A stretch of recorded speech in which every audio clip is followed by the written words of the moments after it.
Welcome to today's discussion, Cosmos Above Us and Touchscreen in Front Us. Today's discussion is Cyland Media Art Lab launch of Leonardo Art and Science Evenings and Rendezvous, St. Petersburg, in conjunction with the CYBERFEST 13, the theme of Cosmos and Chaos. Thank you, Ars Electronica, for fostering and guiding dialogue what technology means for our life for the past 40 years. The prominent artist, researchers, scientist, and curator Bettina Forget, Daniela De Paulis, Alexandra Dementieva, Elena Gubanova will discuss the artistic search and interest addressed to the cosmos. The cosmos is full of limitless possibilities for imagination, fantasy. It is deprived from earthly time, biological clocks, and gravitation, and may offer a new realm for creative invention. Art gives us an opportunity to think about bigger picture ideas and contemplate about them in a new way.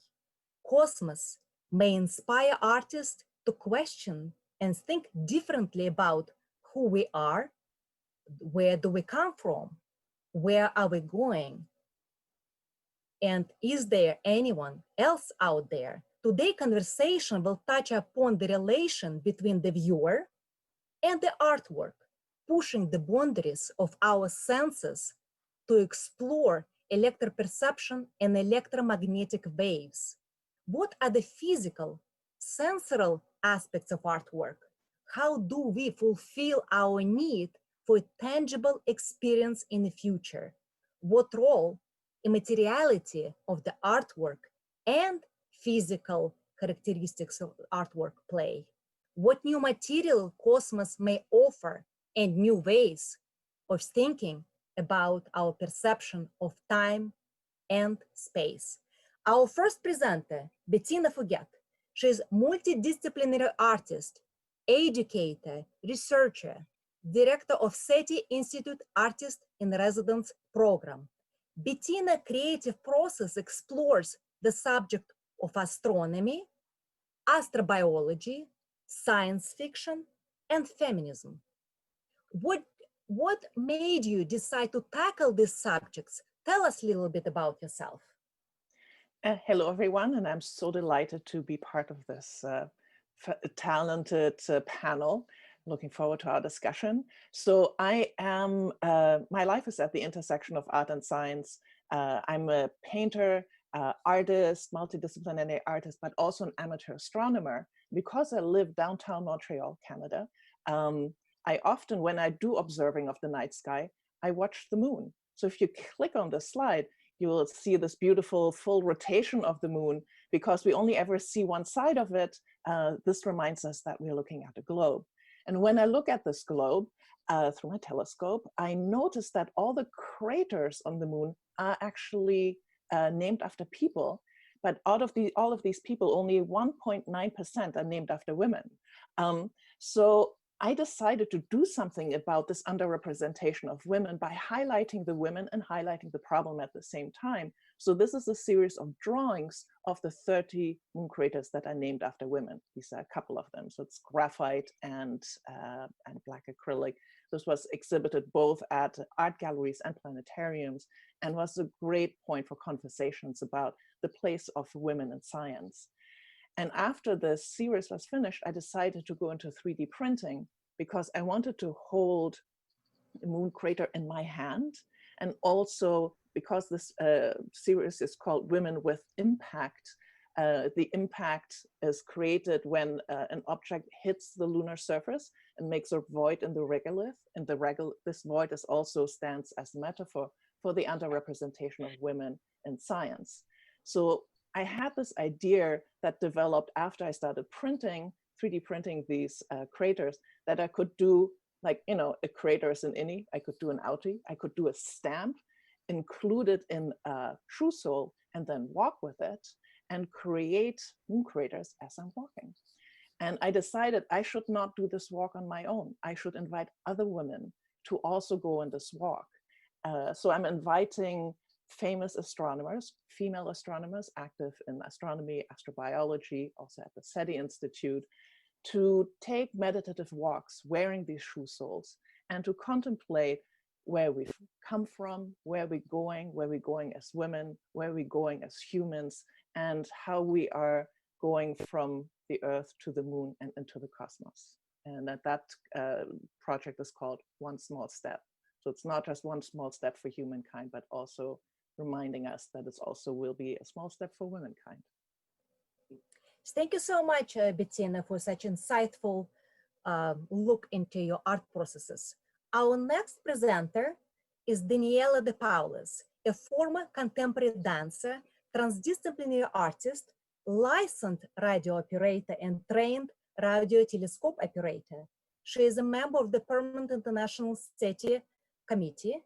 Daniela focuses on digital writing, literature, poetry, performance art, theater, astrology. How did you get into the field and why did you stay? Tell us a little bit about yourself. Thank you, Natalia, and thanks again to this wonderful panel. I'm also really looking forward to share ideas with all of you.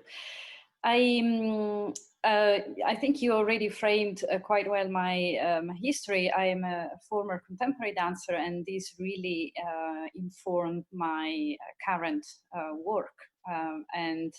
Although the performance background as a dancer is in the background, I think people who experience my events, my performances, can perceive that I have a special interest in how do we embody space, and especially in this case, the cosmic space.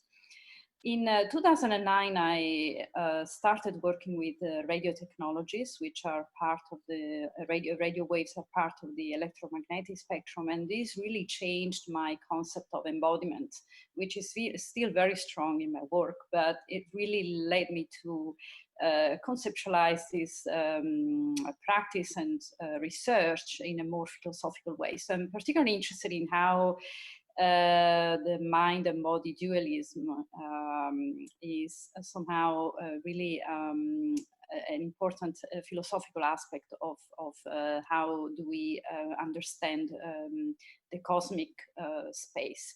And you are seeing some of my works from between 2009 and 2012, in which I used a technology that I developed together with a team of radio operators at the Dwingelo Radio Telescope. And I called this technology Visual Moonbounce, which is essentially an innovative development of the traditional moonbounce technology that is used by radio operators to communicate with the moon via mail, mostly voice.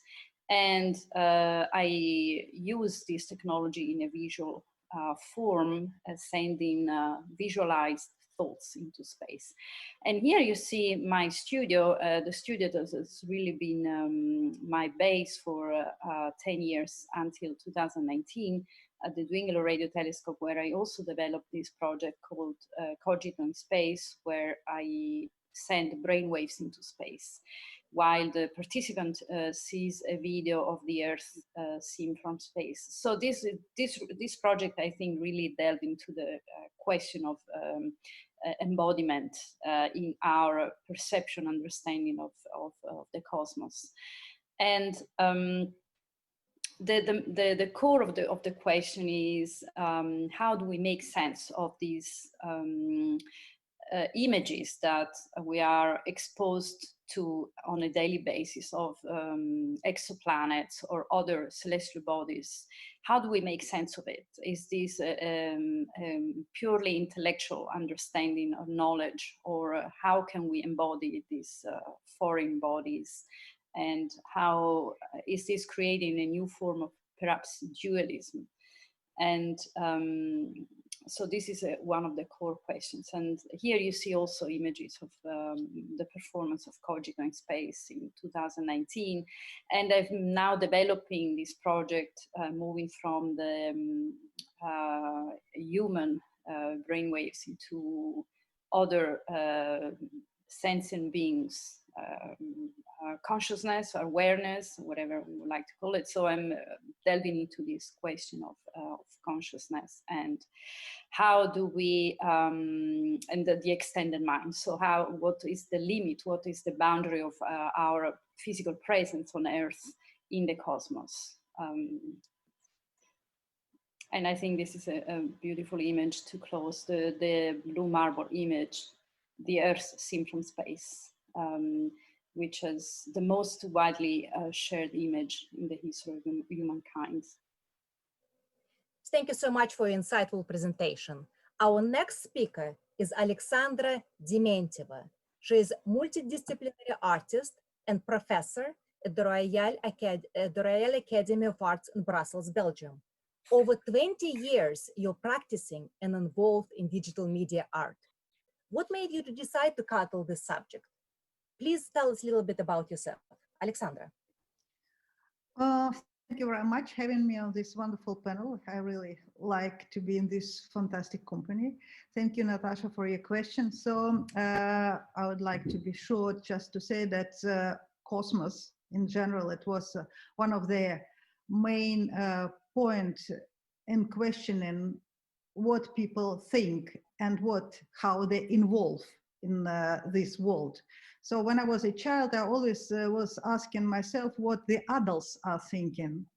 And also being in family who is scientist family, I'm always trying to explain following some scientific idea of what I am and what is universe. So my idea was, and just really I do remember it when I was small child, that I was always thinking it's me, it's room, it's house, it's field, it's Russia, it's planet, it's universe, and everything in the head of somebody. So for me, this is the idea of the cosmos, because we are part of it, and this is maybe in the head of another creature or being. So as I'm always asking question what in other people are thinking, I thought it will be in some moment, because I start like a painter, it will be interesting just to go and to start to do something that people will be really involved inside of my installation, inside of my art, that art becomes immersive for them. So I began to create interactive installation, first with some kinds of very simple things that just changing the view position, like ergonomically, for example, when we're sitting and we see something, and if I will take your chair and put it like in this, like 45 degrees, you will see something else. So already your point of view will be changed. And later, I started create much more complicated installation where it was involved movement, tactile, just video, sound that change and following different action. And again, I came back to the subject of the cosmos, because it was also something that always was part of my life, but not only my life just like a dreamer, but at my life like being a human, because like we see the television, we hear the news, and after today there is a star from football who will tell us something. So okay, star, so just really in constellation. So it means that we are in some sort of the heaven already, because we're surrounded by the stars and different kinds of the personality who are shining on us. Well, so because of this, I also start to think about different kinds of the new metaphysic in the world. And so suddenly it was clear for me that new metaphysic, actually, this is the extraterrestrial and artificial intelligence, and also the speakers of television, because we see them like also stars and different kinds of their personality that part of our life without really being. So after I create several installation links to the subject, now you see the one of the installation that I've done in Maranola, because it's a site-specific installation. Here, everything a little bit lighter than it has to be. Normally, I created with the photovoltaic lamp just a constellation for a village, for a small village, and people can adore their own stars composition made only for one village, because the Italian night is very dark, so you see immediately that this triangle appeared for Republic. So I think that this is shortly, because I can't tell a lot of things, but shortly what I would like to say, like introduction. Thank you so much, Alexandra. Our next presenter is Elena Gubanova. She is multimedia artist, curator of Cyland Media Art Lab, and since 1990, she has worked in collaboration with Ivan Gavarkov. Gubanova graduated from prestigious Ilya Repin State Academic Institute of Painting, Sculpture, and Architecture. She successfully combines the creative search for new media and academical training. She is focusing on digital, urban planning, and built environment. Elena, please tell us a little bit about yourself. Hello. Hello, everybody. My name is Elena, and I'm happy to take part in this great event. So I live and work in St. Petersburg, and I'm very close to astronomer because my father, he's an astronomer in a great first observatory in Russia. Therefore, all my life I live all my life inside of astronomer, you know. And I'm multimedia artist, and I'm creator of Cyland Media Lab in St. Petersburg, which was founded 13 years ago to enable artists and engineers to make the joint projects. For 5 years, I have been the curator of the largest international multimedia festival in Eastern Europe, CYBERFEST. So, like Natasha said, I worked together with my husband, artist Ivan Gavarkov, during 30 years. And of course, it's a lot of time too. And both of us, we graduated the Fine Art Academy. So we are very close to the painting, sculpture, and how to say, the classical works, classical art.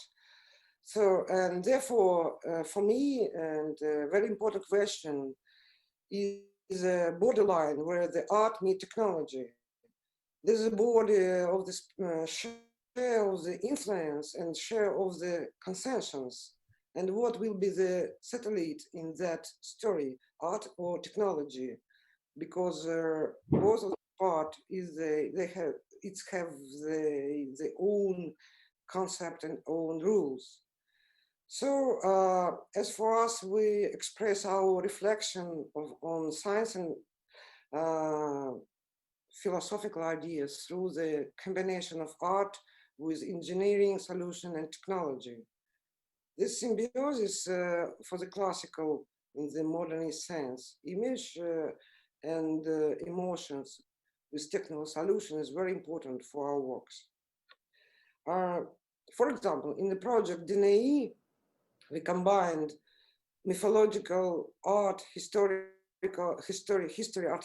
and the wave particular theory of light in a large kinetic object. Golden mirror erotically contract because of the touch of the ray of the light, just as a creation of the world take place in the ancient Greek myth of Princess Danae. It's like a story or like a pictures. It's very close to the Rembrandt the picture in Hermitage, Danae painted Rembrandt. And we often do the interactive projects.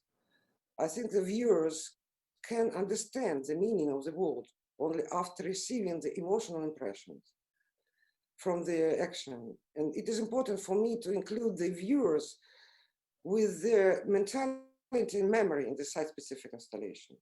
And for example, 10 years ago, we made the project Vanya, Go Home in the main Pulkovo Astronomical Observatory in St. Petersburg. We used the largest radio telescope in Russia, not as a technical instrument, but as a powerful symbol of the science and technology. But instead of the expected music of radio signal from the space, the viewer had in headphone the touching voice of Ivan's mother. Vanya, go home. Vanya is a short name of Ivan, is my husband. So in this way, we accepted simulating the scientific process, and at the same time created the emotional event of the audience. We combine the scale of the cosmic and the human. And similar to it is the work Redshift, which was a scientific concept of the expansion of the universe. Is used to express the idea of the brevity of the human life. The installation was designed in such a way as to keep the viewers inside the hall and turn them into observers.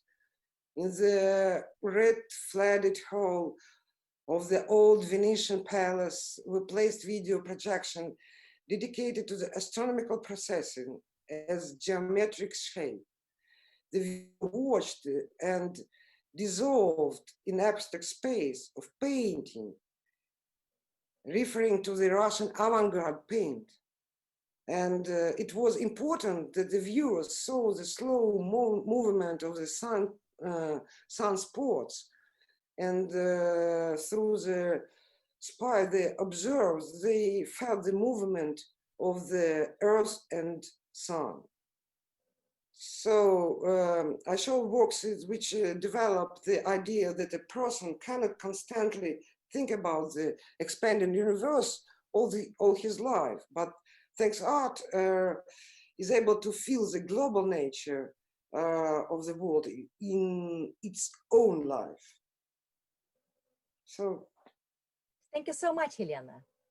Elena, as one of the curators for Cyland Media Art Lab, why did you suggest the theme of Cosmos and House for the 13th CYBERFEST?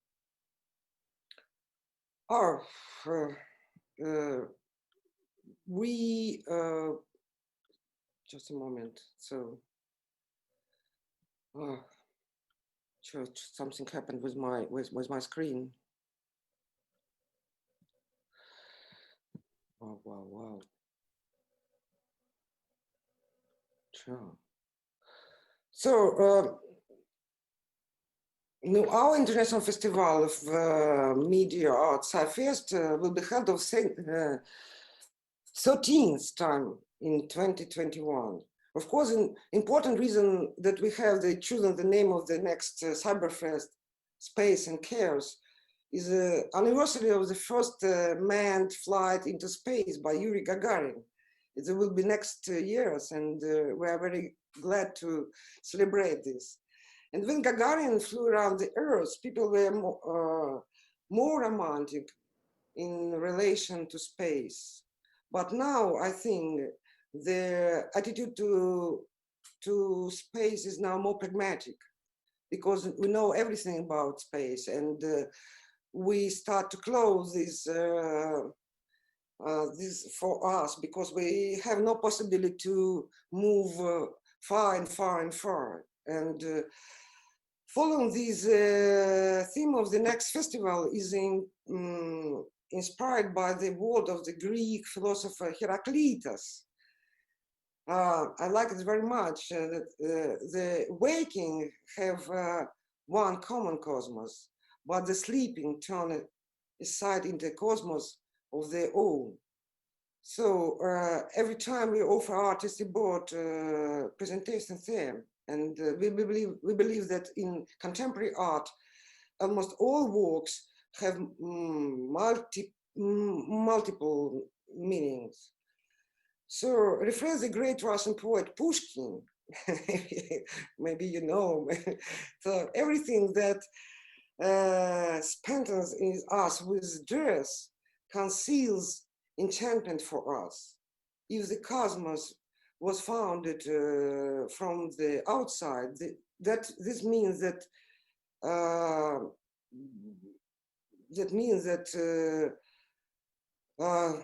is a law to symmetry. Chaos should be within us, and the breaking down before, we see everything breaking down with our eyes and all areas of human life. And but in every chaos, the potential of a new cosmos is always present. That is why we have proposed such a global theme for the artists, so that we can see the viewpoint of this important process and broadly as possible. Thank you, Elena. Daniela, in your works, you're pushing the limits of materiality to create experiential narratives, memories of experience. How does immateriality and physical characteristics of the artwork change the relationship between the artwork and the viewer? How did it change for the past 5 years? And what do you predict will happen in the next 5 or 10 years? Daniela, please. Yes, thanks. This is a really broad question. And I think the question of materiality is broad and really touches upon also the areas of science and art. For example, radio waves, which is the main material, so to speak, in my artworks, are actually a material tool, despite being invisible.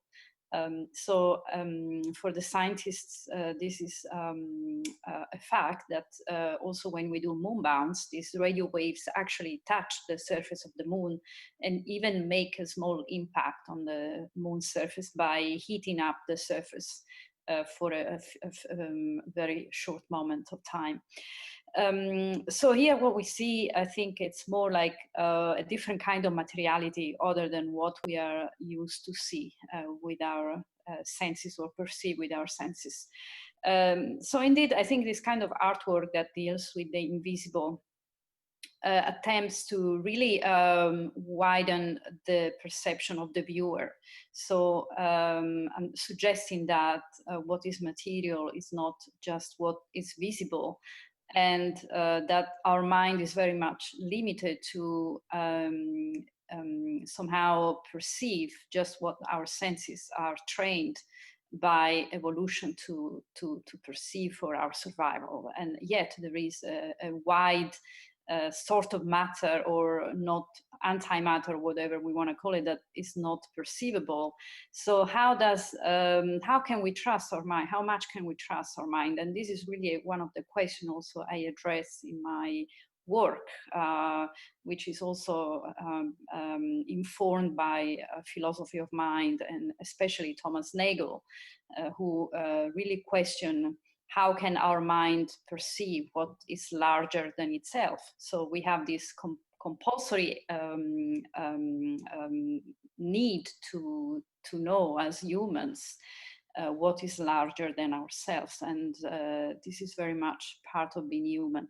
So I try to tackle these questions, and indeed over the past, I would say 10 years, my work has become more and more, so to speak, invisible, and has turned more into an experience. So I think for me what counts the most is to create memories, long-lasting memories in the viewer.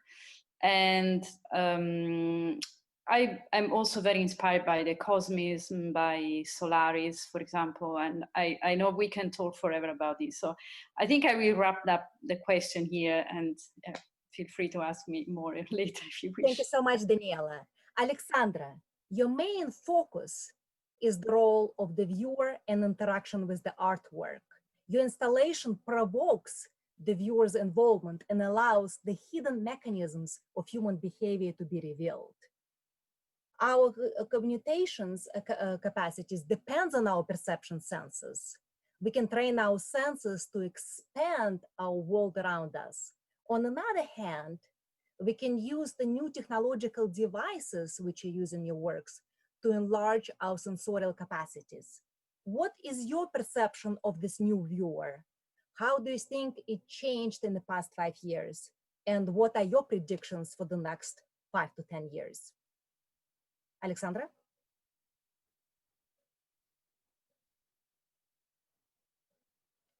Sorry. I would like to say that just I was always interested in technology, because technology for me, it was the part of my life and the part of the society where I grew up. So I always thought that technology, even if it's sometimes very, very difficult to accept, still brought to us a lot of very interesting and very powerful things. And following now the development, what is happening, I think that our viewer will be changing following what is changing, like technological gadget and technological means around. So in my installation, I'm using different sensors. I'm using the sensors that it's just a movement sensor, infrared sensor, microphone. I'm using a tactile sensor, but now what I see, and it's really amazing when you see 2 years child who is feel very comfortable with the iPad and more or less staying on its own and his or her own, being totally independent and normally watching some movie. So I think that it also this facility with a screen and with different kinds of interaction with the screen and further with different also devices, because this is more and more. And for example, today I've seen on internet amazing chair that permit you to see 3 screens at the same time, to have some sort of the keyboard, and after to change your position, because if you are tired to work like this, you just chair, and this is, looks like amazing, like some kinds of the film of the alien, just go in this position and you're lying and you're watching your 3 screen around you. So I think that this is a part of our life, of our society. Definitely it will change our viewer, our spectator, because they will have different way to perceive, because some senses of their presence in the world will be enlarged. Maybe something will be reduced. So just it's about physical and material senses, because I don't know if you spend so many times near the computer, so how you feel about another things. And another very question that is really coming close and close to us, that for example, the research of Elon Musk about chips that will be integrated in our mind in some way, just to enlarge our capacity of memorize things, and also just to create some sort of a quicker reaction and quicker way of to apprehend the reality. And it seems it will be, even if half of the population of the earth will say we're against it, half of them will be totally agree with this. So just we are human, so we are house. So just because of this, we are never really find the agreement what to do with this. So I think that viewer and spectator, they will change. Probably we will change too, but it will be interesting to find a new metaphor how we can put our work together and to bring them in this immersive environment. Thank you so much, Alexandra. Bettina, through your artwork, you disrupt the gender stereotypes. You raise awareness concerning the challenges women have in the STEM community. And at the same time, you're empowering the younger generation. What is the biggest challenge in the field in the moment? And what are the most critical changes that we can make to face the future effectively? That's an excellent question. And I think first we need to acknowledge that the problem exists. So often I'm hearing a bit of sort of back conversations about, well, it used to be terrible for women in the sciences, but it's okay now. And you know what, it's not okay now. Because the women in, especially in the field of astronomy or any kind of sciences that were deemed to be like very sort of more male dominated, women were like physically shut out. They were not allowed to study, for example, astronomy. They were not allowed to publish or submit papers under their own name and had to be male colleagues. Even if they were maybe professors, they were not allowed to earn a salary, or they had to quit their jobs once they got married. I remember a lecture by Jocelyn Bell Burnell. She discovered pulsars, and some say robbed of her Nobel Prize, who told the auditorium that when she was the only woman studying astrophysics, so this was like 50s, 60s, and whenever she entered the auditorium, all the male students would stand up and whistle until she took her seat. This kind of thing doesn't happen today anymore, but the fact that it did happen kind of echoes through the generations and through time, which means that today, for example, does it matter if there's only 1.9% of women memorized on the moon? It's so far away, who cares? But it does matter because it's about representation, and there's a recursive relationship between women that we see active in the field and our own desire to join this field. There's this problem of what we call the leaky pipeline, where girls tend to drop out of sciences because they don't feel it's feminine or that they're not good at it. That is called stereotype threat. And it's not because of abilities. Tests show that girls and boys do equally well in science. It's all about perception, gender stereotypes. So I think as an artist, you can play a role there. And I think this is one of the wonderful intersections of art and science, that we can come in to this field and offer a critique. And critique doesn't always need to be negative. I'm not pointing a finger and saying the IAU purposely edits out 97% of women. That is not true. It's just because of the way history works and the historical canon is constructed, that is an outcome, and that outcome needs to be addressed. So I think as artists, we can do that. And I see all the other women, in your own way, you all sort of offer critique or different awareness about something that is happening in the sciences.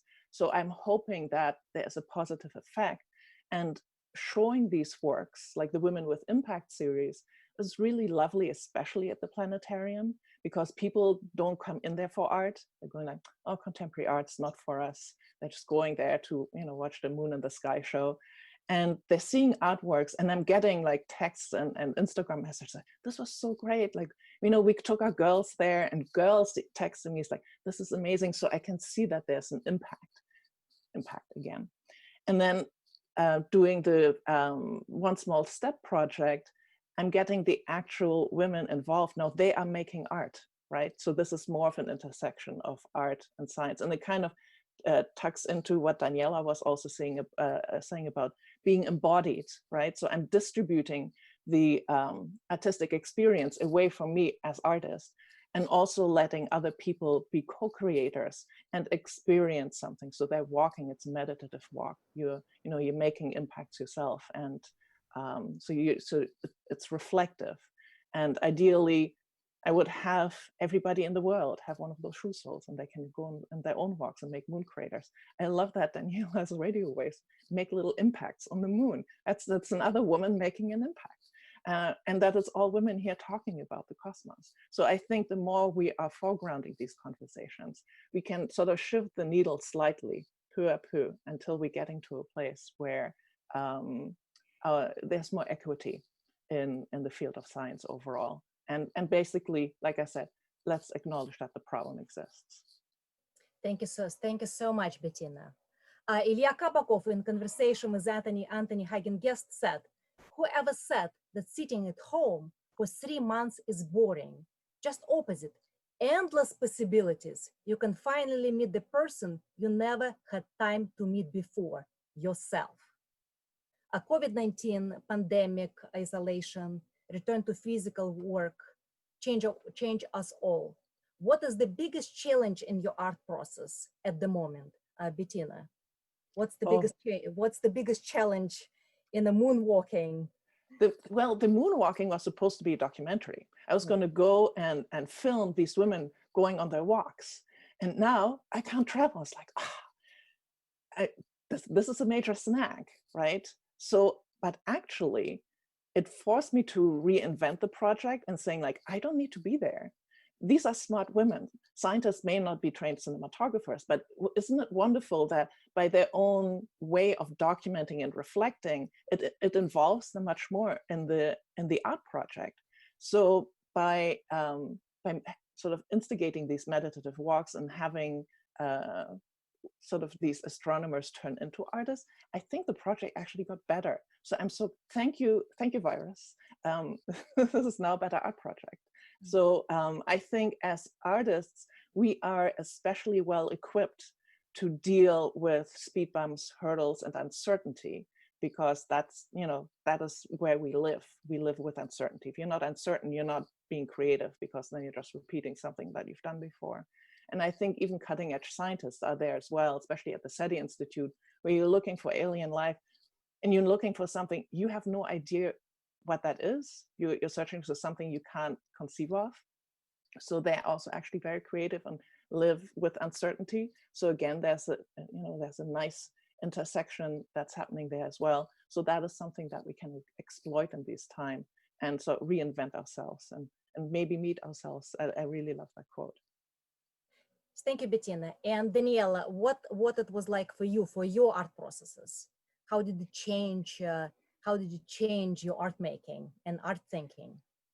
I couldn't agree more with Bettina. Pretty much everything you said, Bettina. Actually, I completely echo your thoughts. Also, sorry if I make a step back, but also about female representation in general in the intellectual field, not only in science, but in general. I feel like there is a bias towards intellectual output from women, and I'm pleased that all of us here in this panel, we are really fighting to challenge that. Indeed, I think also as artists, we seem to thrive when there are difficulties or moments of uncertainties. And for me, this also was a very interesting period when I finally explored some of the ideas I had at the back of my mind for years.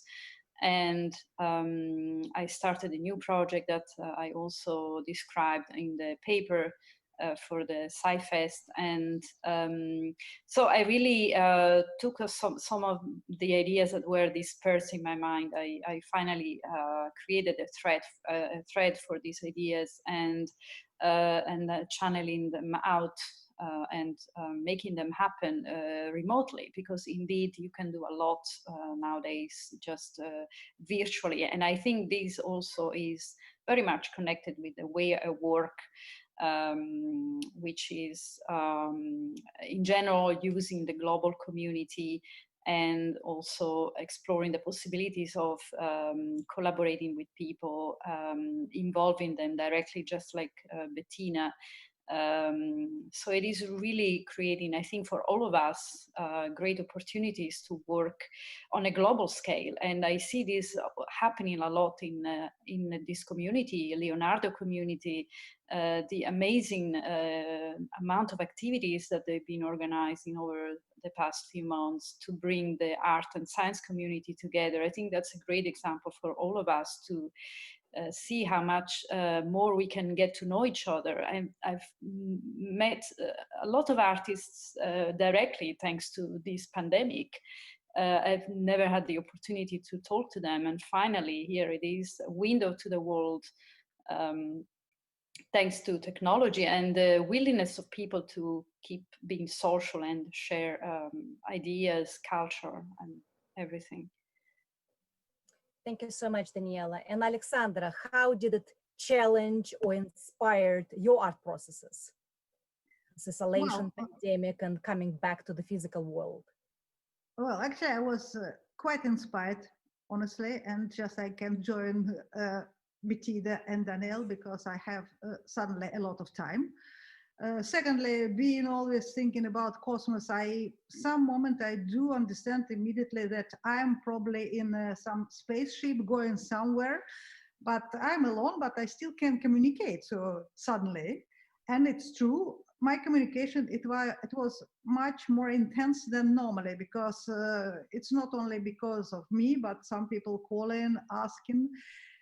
So it gives me a possibility really to study microorganisms that I didn't have really time, and because I'm watching already for 2 years tardigraden. This is my favorite animal, and just I would like to have them like my home animal, but they always escaping when I have them. So even if I'm trying to look on them constantly, at some moment when I arrive, they are not there anymore. So it really gave me a possibility that I never could give this time, and especially reading because I'm traveling a lot, and I'm traveling with installation.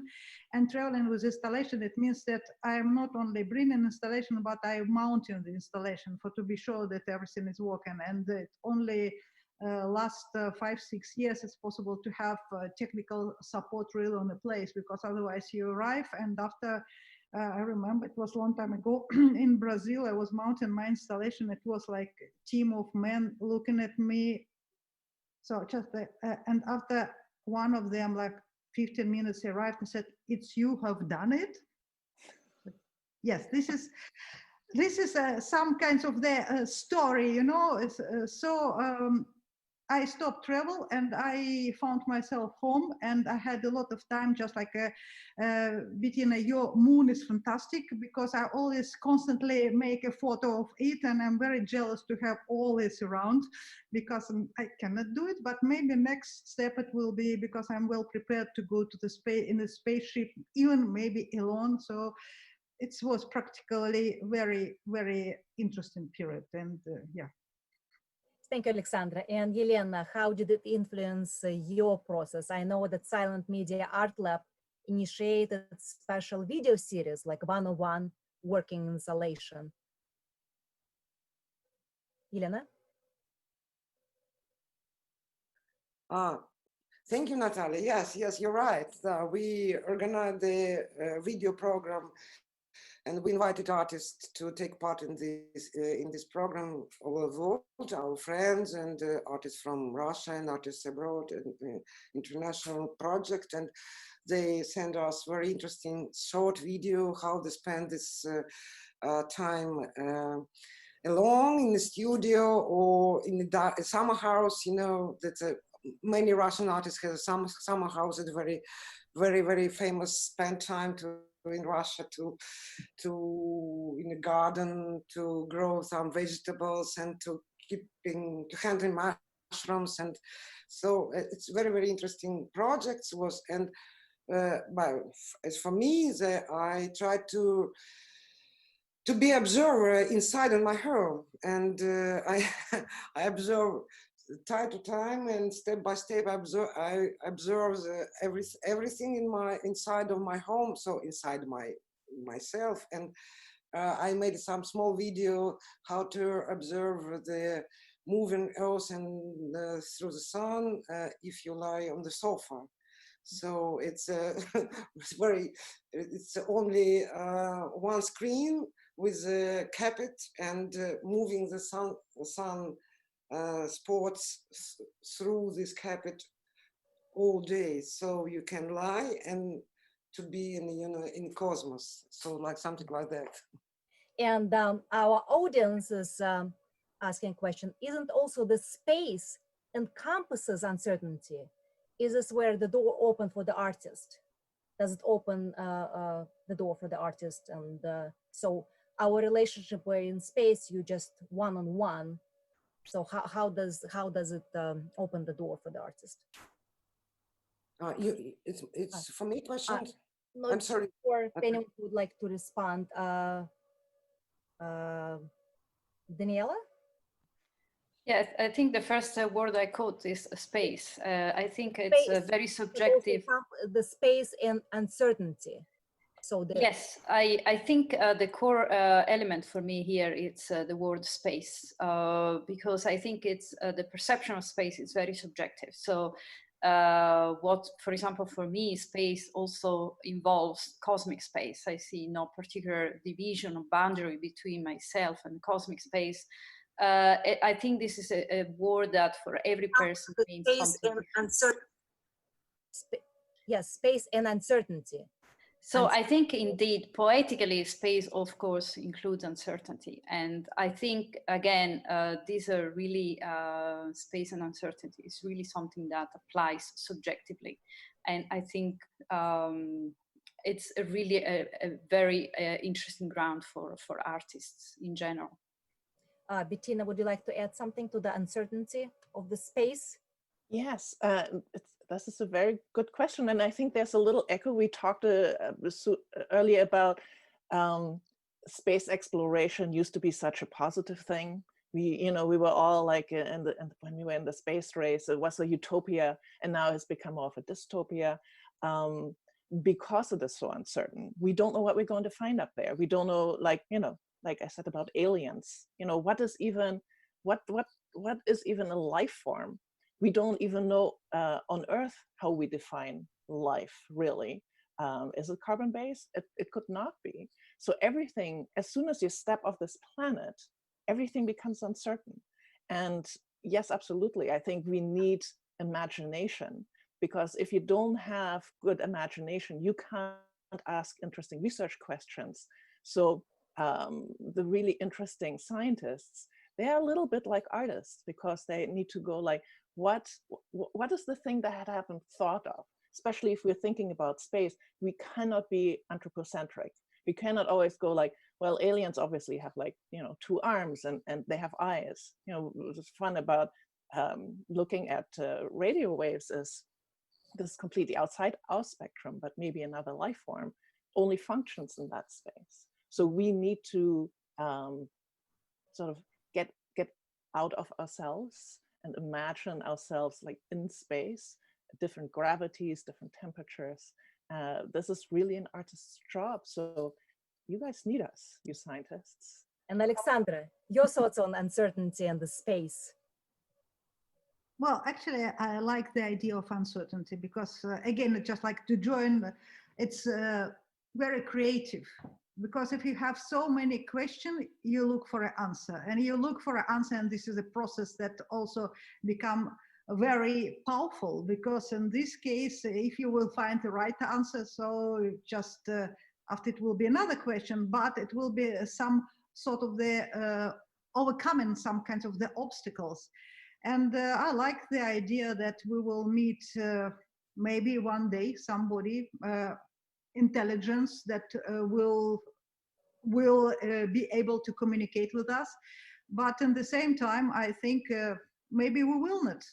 But the space itself, it's just for explanation, and I'm sure that one day we will be very, very far, and we will continue feeling us to be the part of this universe, because just all these elements that we are constructed from, this is the universe. So just maybe one day we will be disintegrated in a small parts of molecule, and after reintegrated some another planet, but like thousands light years from us.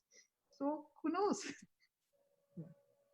And to everyone, maybe to Bettina, if there is one idea with which you would share with the audience today, what is the most important to remember about what we discussed? If it's just one idea. Any Daniela? Well, one idea. What's the most important to remember about today's discussion? We need to be physical? I mean, is it like to keep thriving as humans? Is it necessary to be always in the presence of each other, or how can we explore that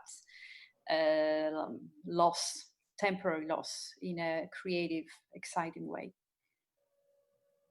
Anyone else about one idea? Just one idea, one final thought. I'm thinking maybe of networking. We're more distributed right now. We're more global, we're more connected. Even though we're alone, we're together. And I think that is also a lovely thing maybe to contemplate. Thank you so much. And I think we can keep our romantic view to the cosmic. That's great. And now we have more time to look out, to look at the stars and connect individually with the sky. In Russian, especially in August time, August night, is fantastic. It's incredible.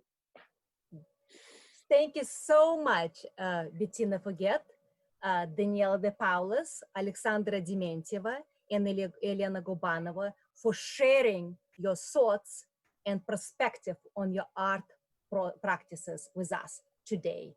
Thank you also Ars Electronica and Leonardo Laser Talks and Cyland Media Art Lab for fostering today's conversation on cosmos and chaos. So thank you, the audience, for your questions and your attention. So let's continue the conversation in February 2021, when Leonardo Journal is planning to publish the special issue devoted to the theme of cosmos and chaos, prepared in collaboration with the international festival CYBERFEST. And in addition to the essays by today's panelists, it will also feature the materials from artists, scientists, thinkers, curators, art historians, who practice with innovative art, scientific research, and the presentation of the cosmos in our culture and society.